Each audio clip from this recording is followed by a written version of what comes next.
everyone. Welcome back to the Grow RDH podcast. My name is Katie and I'm your host for today. We are going to be switching gears. We are going to, instead of focusing on perio, we're going to switch to patients. And so I'm excited to talk about this for the next, month or two, who knows. But I want to focus the next few episodes sort of on looking at the patients and looking at it from a patient's perspective to see what patients are expecting. What are their expectations? I think that just like when we talk about a patient's chief complaint and addressing that first to make sure that the patient feels heard and that we're focusing on them, I think it's really important to sort of get in the mind of the patient and really understand what their expectations are, because unmet expectations is the number one reason why patients have complaints, right? And you can see this on Google reviews of offices. You can see this anytime you have a negative encounter with a patient. It's always usually tied back to unmet expectations. And so what I did for today was I found two articles. Now, I do want to preface this by saying these are not scholarly articles. I've been pulling scholarly articles for you, especially ones that are open access, and these are not. These are from StartUs Insights and Becker's Hospital Review. And so they're not really scholarly in general, but I think for this topic, that's okay. There are some scholarly articles that I found that we'll get into in a few episodes that are really more based on patient perception. But what this one is really focused on today is just based around what is upcoming trends, right? Both of these articles are titled Top 10 Trends of 2024. And so we're just going to look at that and see what patients are expecting. What I found interesting in looking at these articles is that when we look at other industries, we can take a lot from what other industries do and sort of implement them, because when other industries sort of beat us to the punch, patients do expect some sort of level of comparison, right? If they have an experience maybe at a dental clinic, or a medical clinic, and then they come to a dental clinic, there is a little bit of comparison there. And so I found a lot of themes in that sort of vein to show that there's a lot of things that other people are doing in other industries, and some current trends in dental that patients are coming to expect. So I found it very interesting. I'm going to highlight it right now. I have it bulleted and I have some notes that I'm going to sort of be referencing, but I'll highlight everything for you in the podcast episode on the website so you can have access to them. I will link the articles in the description so you can look them up and read them for yourself as always. First topic we're going to start with is comprehensive and personalized care. Now, this seems a little bit self-explanatory of why a patient would expect that, right? That's for any medical, dental, eye care, any of those sort of fields. They want comprehensive care.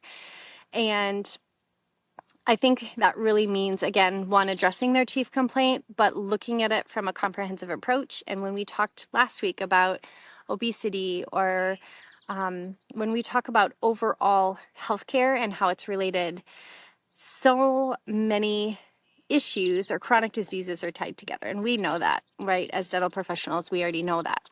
But patients now are coming to expect comprehensive treatment.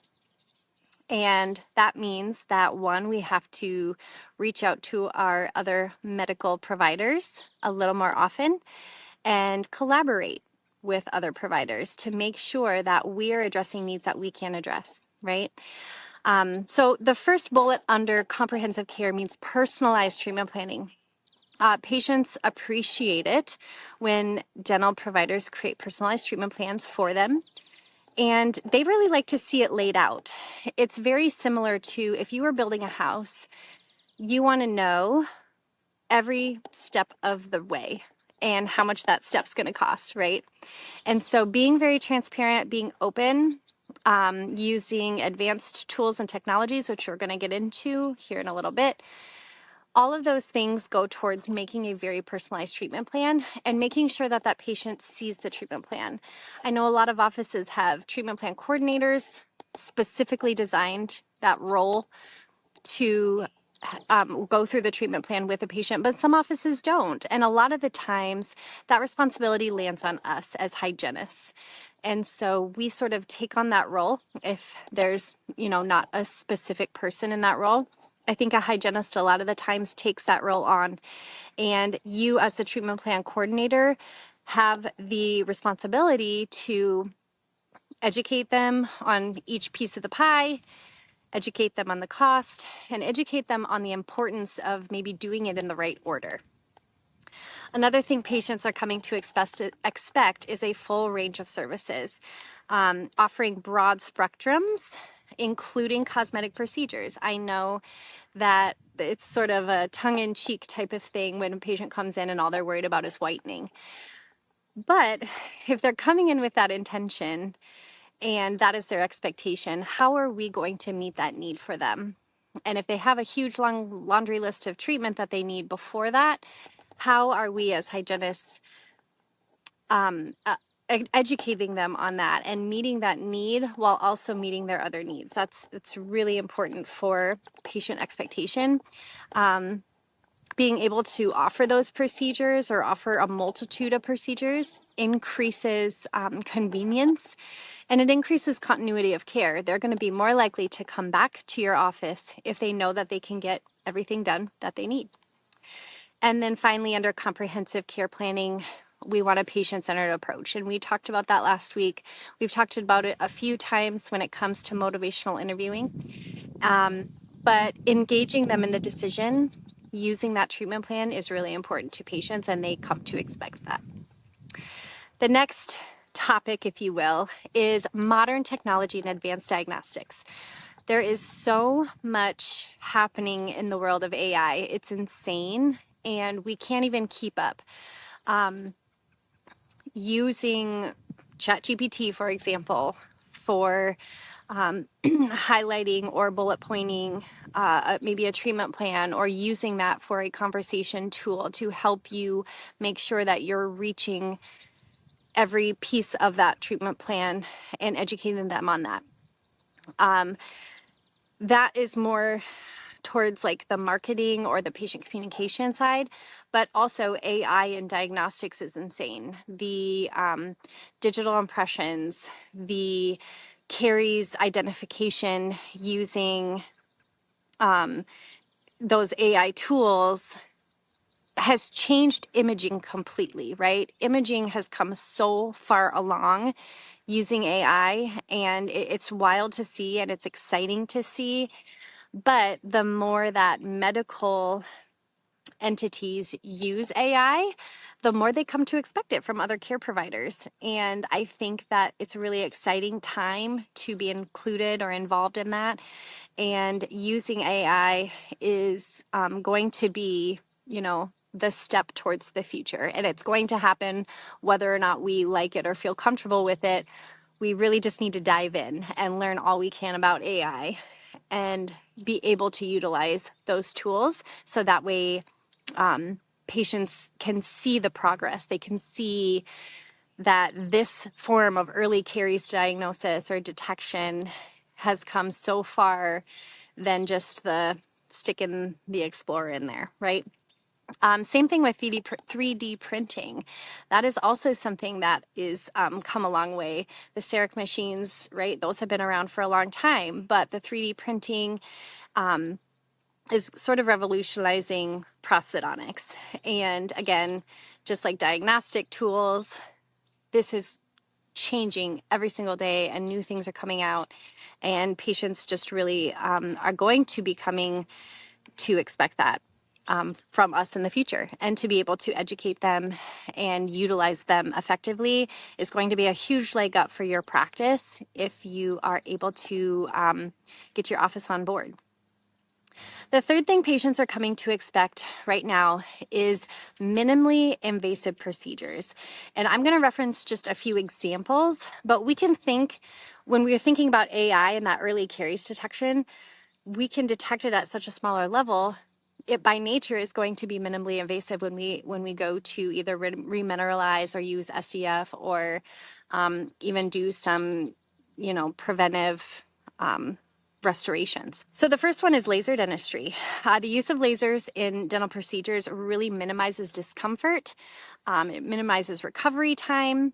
It makes treatments like cavity fillings and gum surgeries less invasive, and the healing is much quicker. And so the more that dental offices are using lasers and the more patients are coming to expect that, it's just going to grow. It's just going to get bigger and bigger. Same thing, another point here was for TMJ. There are so many different things now that we can use for TMJ disorders. And I know that a lot of offices in our area have been collaborating with chiropractors and physical therapists. Those are the two main interprofessional relationships that we've really built around TMJ disorders or dysfunction. And I think that a lot of those treatments that they're employing, even like Botox, I know that's a little bit controversial, but Botox for TMD and certain types of night guards, all of those things that are new and upcoming have really shown promise. And so that's something that's really exciting. And patients are starting to recognize that we are referring out to those people. We have had patients ask about that. And we have relationships with a few chiropractors and physical therapists that have been able to sort of work with that. And so I find that really interesting that patients are coming to expect that more. Remineralization treatments. So non-invasive remineralization techniques to help restore tooth enamel and prevent cavities. We know that when they come in, and I'm just generalizing, this is just a stereotype, and it doesn't mean oil pulling is wrong, but I know sometimes we get so like, oh gosh, here we go with things like oil pulling. And it's like, so you're going to agree or do oil pulling for 20 minutes to remineralize this area when you could use this fluoride treatment. But the thing is, going back to patient-centered care, if that's something that they really feel strongly about and they want to do that because they've, read an article on it, that is something that they're interested in doing, we should support them in that. And I think that it's interesting that people are looking for minimally invasive ways to prevent cavities or remineralize areas. And I just think that the more that they're coming to learn and hear about those things, the more that we should be educated and prepared to talk to them about those things, right? We should be able to have a conversation, whether we're for or against. We can present research, we can present options, and options are the perfect place to start because options give you a place to go if the first thing that they're doing doesn't work. Say that they have high caries rate, they want to try oil pulling. Okay, great. We're going to see you in 3 months or 6 months, and we're going to evaluate, is this oil pulling really working? And if it's not, then we can have a conversation about them or about their status, I guess, and what's working and give them options. But I found it interesting that minimally invasive procedures are really trending, and that's something that patients are coming to expect. Then the last section, or the last, I guess, theme or topic in this topic, I guess. The last section in this topic is around teledentistry and digital communication. And this was my favorite one. I wanted to do this one last because I think that this is so interesting. With COVID, people had the ability to communicate and connect with their providers using telehealth. And it has now become the norm. It has become this very expected role that we play with them to sort of be available. And I think in dentistry in general, and I don't want to generalize, but it's hard not to. And in general, I think dental offices find this really difficult. One, because you can't diagnose a cavity. when the patient isn't in the chair, right? There's minimal things that we can do using telehealth or teledentistry.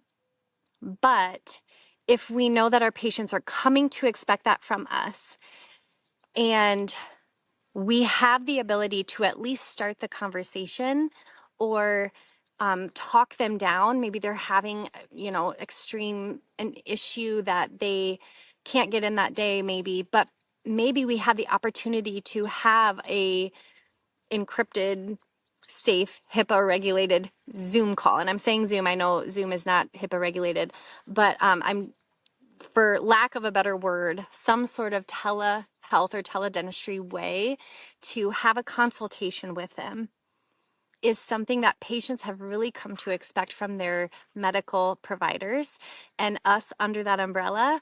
I think there's ways that we can implement this and still be able to sort of bring them into the office eventually, but having that consultation would really connect them and get them through the door at least. So I find this opportunity huge, and I'm just curious. I want to know if you guys out there are using some sort of teledentistry consultation with your patients, because I think that this trend could be very helpful for offices to really create a relationship and create a level of collaboration with your patient that is outside of the office. And it builds that trust and it builds that relationship. It opens communication. And I think if they're coming to expect that, I think that's something that we should at least be looking into. It makes it easier to ask them for advice. And I know a lot of great dentists. There are so many good dentists in our area that follow up, right? If a patient had an extraction, they'll call the next morning, how you doing? And I think by nature, that is teledentistry, whether or not we don't code for it or it's not official, it's not formal. But in a way, that is one way that we're doing that already. And I think that if they feel like we're approachable, they can come to us and maybe sort of, I know when I had my littles and they were babies, you could always call the clinic and get the phone nurse in the peds unit. So if you had a question like, do I need to bring them in? This fever is this, what's the dosing on Tylenol? And that was just something that I knew that I had at my fingertips and I could access. But what if we in the dental office were a little more available? What if we had the opportunity to sort of have a little bit more approachable teledentistry opportunities that we can open up our doors a little bit to our patients? So I found that really interesting. The next thing is online appointment scheduling. And I'm sure there are offices that are employing this. In our area, we're a little more rural and I don't see this quite as much. But if you think about it, when you go book your hair appointment, you can book online, right? You can schedule the time. You can put in your card. That way, if you cancel, you're going to get charged a fee. And it's very hands off. And I really think patients like this. I like it when I schedule my hair appointment. I like it when I, make an appointment somewhere else. Having that control or that ability to not have to talk to somebody on the phone is sometimes nice. And I think patients, even if it's just another option for them to get them in the door, I think it's great. I think it's a good opportunity. Digital tools, there's so many digital tools now and everything's on the cloud. So you can manage appointments. You can enhance patient convenience. So their bill is right online. They can go pay their bill when the insurance comes through, whatever is remaining, they can just go online and pay it. This really streamlines that administrative process and it makes it a lot easier for patients to, get their bill paid or see when their appointment is, having some sort of online booking. And then the final thing is remote monitoring and progress tracking for their treatment plans. So going along with the cloud topic, having that at least open to where securely they can log in and see, oh, I have this, and this left to go. Almost like your account at your medical clinic. I know at my medical clinic, I can log on and see all my immunizations. I can log on and see when my next appointment is or when I'm due for my annual PAP. I can see all that just by logging into the portal in my medical clinic. I think that that opportunity to have that in the dental office is huge. That would be so amazing for a patient to be able to be like, oh, my 6th month is due in June. I scheduled it 6 months ago for this, but I can't make it that day. I need to move it. And then they just move it. I think that if the dental community or the dental field in general really sort of leans into that, I think that's really huge. And patients have come to expect that. So that is the topic for the day. That is everything I wanted to talk about. I think it's going to open up a lot of opportunities for us to build the relationship with the patient, to collaborate with them, to make it more accessible. And I think that's the key, is how do we make things more accessible? How do we increase our expectations, their expectations? How do we meet their expectations? How about that?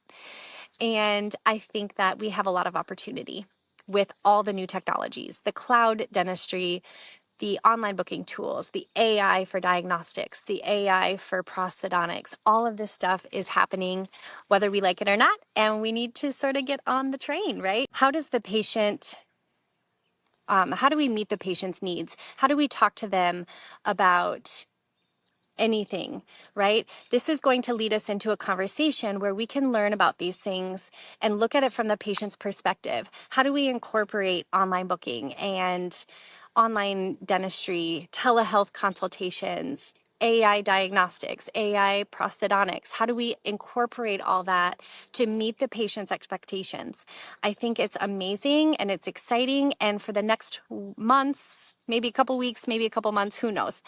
We're going to explore all these topics, and we're going to try to talk to people. I'm going to try to maybe get a couple guests on and talk to all the people that are already doing these exciting things. So if you are one of those people and you are employing any of these exciting things, I would love to have you on the podcast and hear about what it's like from your perspective as a provider.